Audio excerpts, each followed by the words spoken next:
de maintenir le flambeau ici et de faire de Paris une place importante d'échange, de réflexion, d'innovation pour notre marché. Et puis ça déborde bien sûr uniquement le marché qui est le nôtre, puisque ça irrigue en réflexion aussi la société, des institutions. Donc je me permets de te féliciter. Et ça fait plaisir de le faire. Merci.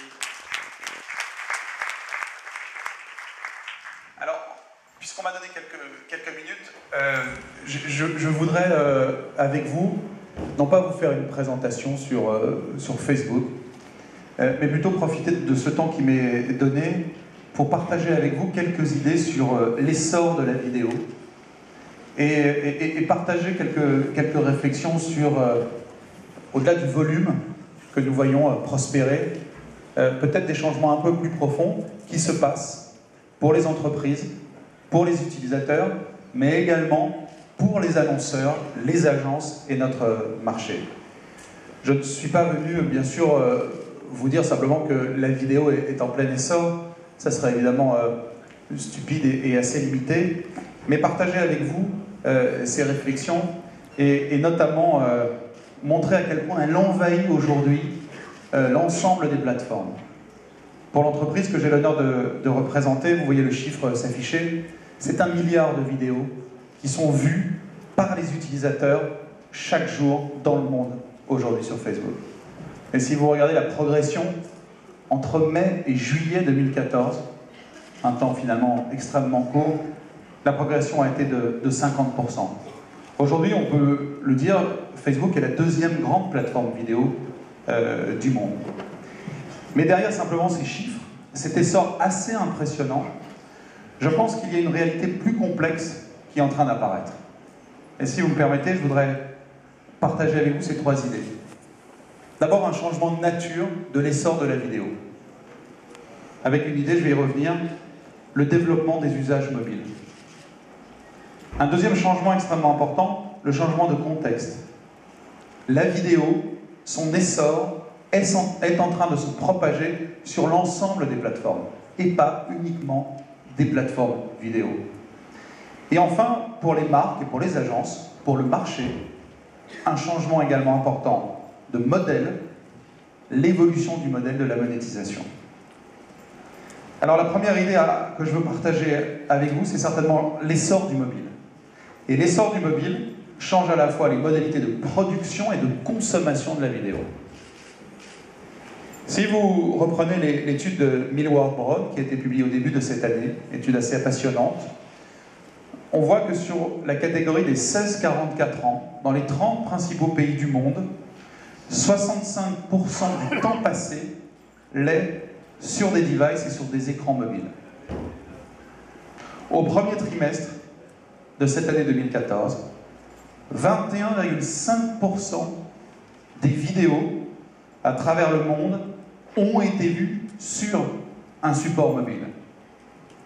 L'augmentation par rapport au même trimestre de l'année dernière est de 532%. Cette révolution est gigantesque en termes de volume. Et pas simplement un changement de support d'un monde fixe à un monde mobile. Elle redéfinit également les modalités de production de la vidéo. Vous avez tous sur votre device mobile une caméra, souvent aujourd'hui haute définition, qui vous permet de filmer les moments de votre vie, de les poster, de les publier, de les partager, de les commenter. Dans ce contexte, quel est finalement le rôle d'une plateforme et d'une entreprise comme Facebook? Je ne viens pas vous dire, d'ailleurs, que Facebook a été pionnier dans la vidéo. Plutôt pas, d'ailleurs. Et est arrivé, si on prend les quelques dernières années, plutôt tard sur ce sujet. Mais elle développe, depuis quelques mois, une plateforme totalement mobile first qui permet cette explosion de la consommation des vidéos. Et vous voyez les chiffres, ils sont impressionnants. Si nous prenons notre pays, la France, chaque jour, 20 millions de Français sont actifs sur Facebook. 75% le font à partir d'un mobile. Sur le milliard de vidéos que vous voyez ici, et qui sont diffusées est vu chaque jour. 65% sont lus à partir d'un appareil mobile. C'est 3 fois plus que ce que l'on observe sur les autres plateformes. Et à moins que vous ayez passé vos vacances dans même pas un autre pays, une autre planète, vous n'avez pas pu échapper au phénomène de l'Ice Bucket Challenge. Ce challenge qui consistait à se renverser un seau d'eau glacé sur la tête pour sensibiliser à une cause extrêmement noble, la lutte contre la maladie de Charcot et de lever des fonds, a été un phénomène mondial qui illustre et symbolise à la fois l'explosion de la vidéo et l'explosion sur les supports mobiles. En 3 mois, 17 millions de vidéos ont été créées sur Facebook, et notamment par Mark Zuckerberg. Des vidéos qui ont été vues 10 milliards de fois par 440 millions de personnes dans le monde. 3 mois. 2 leçons à tirer de ce succès, et au profit d'une noble cause. Tout d'abord, le mobile. Il était extrêmement simple, facile et aisé pour chacun d'entre nous de participer à cet appel et à cette cause, grâce au support mobile. Mais deuxième leçon, le phénomène social. Nous avons tous, vous avez pu défier vos amis à ce challenge. Chacun d'entre nous, et y compris les plus grandes célébrités, de très grands patrons et même de très grands responsables politiques. Le prince Albert de Monaco lui-même a participé. Second changement majeur, et deuxième idée que je veux partager avec vous, le changement de contexte de la vidéo. La découverte et l'explosion sur les plateformes sociales. Doucement mais extrêmement puissamment, si vous réfléchissez, la vidéo quitte les plateformes spécialisées pour s'inscrire dans un univers puissamment social. Comment avez-vous découvert la dernière vidéo que vous avez vue? Vous avez certainement découvert cette vidéo sur Facebook. En France, et selon Comscore, Facebook est aujourd'hui à l'origine de 16% du trafic entrant sur YouTube. Une vidéo sur 6. Les connexions très fortes qui existent sur la plateforme permettent au contenu de devenir populaires et sociaux extrêmement rapidement. Le contexte change totalement. Là où il était sur des plateformes spécialisées, vidéo, il migre extrêmement vite et puissamment en volume sur des plateformes sociales. La vidéo n'est plus indépendante. Elle devient et elle s'inscrit dans un contexte personnalisé, celui de vos fils d'actualité. Et cet écosystème n'a donc plus rien à voir avec le hasard ou avec des plateformes existantes, mais s'inscrit de plus en plus dans un écosystème personnalisé, social, celui de votre goût, de votre histoire, de votre fil d'actualité. Et l'entreprise crée chaque jour plus de 800 millions de fils d'actualité, puisque c'est le nombre d'utilisateurs actifs quotidiens dans le monde. La conséquence de cette contextualisation des vidéos, de cette personnalisation, est immense pour les marques. Car vous ne pouvez plus communiquer sans prendre en compte ces 2 phénomènes majeurs. Contextualiser votre histoire de marque et, si possible, la personnaliser. Je suis venu avec un exemple, celui de Coca-Cola. Coca-Cola a réalisé un film publicitaire assez magnifique d'ailleurs pendant le Super Bowl, duré 1 minute, célébrant l'Amérique. America is beautiful. Et mettant en scène dans ce film toutes les communautés qui aujourd'hui constituent les États-Unis. Le melting pot américain. Et ce film, Coca-Cola l'a fait vivre sur Facebook, auprès de plus de 50 millions d'Américains. Mais la marque n'a pas reproduit pendant 1 minute ce film pour les 50 millions. Non. Ils l'ont adapté, contextualisé, personnalisé pour des grandes cibles communautaires. Les jeunes surfeurs, les mamans, la communauté gay, etc., etc. Adaptez vos vidéos, contextualisez, personnalisez. La deuxième idée que je veux partager, c'est que ce changement de contexte, la découverte sociale de la vidéo entraîne une nouvelle façon pour les marques également de communiquer aujourd'hui. Et les plateformes digitales, leur reach, leur capacité de ciblage rend cette personnalisation, ce que nous appelons le marketing personnalisé à grande échelle, possible aujourd'hui. Dernière idée que je veux partager avec vous. Cette expérience très personnelle, de plus en plus mobile, contextualisée de mieux en mieux, supporte de moins en moins le modèle de monétisation qu'est l'interruption publicitaire. Si vous réfléchissez 2 minutes à ce sujet, il est en train, sans finalement qu'on s'en rende compte, remise en cause.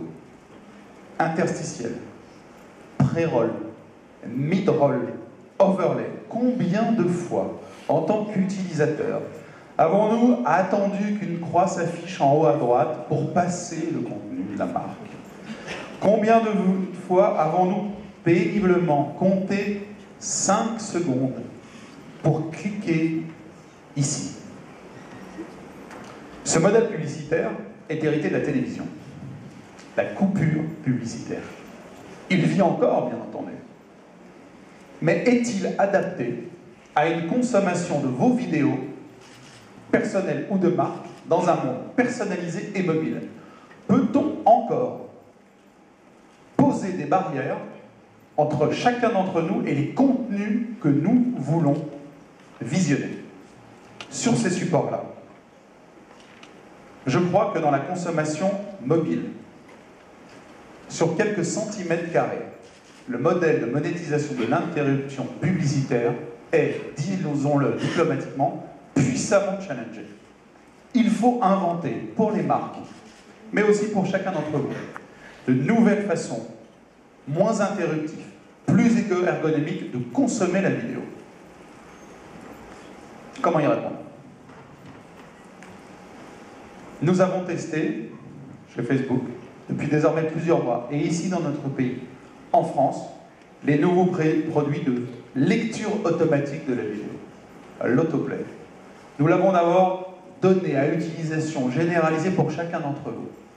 Puis nous l'avons testé auprès des marques. La vidéo se lance, sans le son. Et si vous ne souhaitez pas interrompre votre expérience sur votre fil d'actualité, vous ne l'interrompez pas. Le succès de ces nouveaux produits sont nets. Et les premiers résultats en France et en Europe, les produits testés au cours des derniers mois, sont extrêmement importants et intéressants pour nous. Alors, puisqu'il faut annoncer, en venant au forum, des nouveautés, mon cher Vincent, je veux annoncer pour le marché, dans les prochaines semaines, l'extension de ce produit aux marques. Car il répond aujourd'hui à la fois à la contextualisation nécessaire pour les marques auprès de la population qu'elle veut toucher. Elle répond, et il répond, ces produits, à la personnalisation nécessaire. Et enfin, il permet de développer un modèle qui n'est plus celui de l'interruption publicitaire, qui sur le mobile devient pour les utilisateurs absolument inacceptable. En conclusion, vous dire aussi que la vidéo et son essor, après avoir partagé ces 3 idées avec vous, ne se limite pas aux plateformes qui existaient, mais constater avec vous le succès exceptionnel de la vidéo, et je veux vous parler quelques instants d'Instagram. Depuis quelques mois, la vidéo est disponible. Elle a connu un succès sur la plateforme, ici à Paris, au cours de la Fashion Week exceptionnelle. L'utilisation d'Hyperlapse a littéralement envahi les podiums, et nous nous sommes saisis de ces nouveautés. Ce dernier exemple, qui amène Instagram à se développer puissamment en France et dans le monde, souligne encore une fois l'essor exceptionnel, mais nouveau, de la vidéo, de sa consommation, en priorité sur des supports mobiles, dans un cadre personnalisé et contextualisé, et avec des nouvelles obligations pour les marques, celui de dépasser le modèle de l'interruption publicitaire. Je suis certain que dans les mois qui viennent, nous aurons encore des impacts et des développements extrêmement forts de et du produit vidéo sur les grandes plateformes et sur les marchés. Voilà les 3 idées que je voulais partager cet après-midi avec vous, et je vous remercie de m'avoir écouté. Merci beaucoup Laurent. Merci pour tes mots. Je t'invite à nous rejoindre. Donc merci beaucoup pour cette présentation sur vraiment le développement vidéo et mobile de Facebook.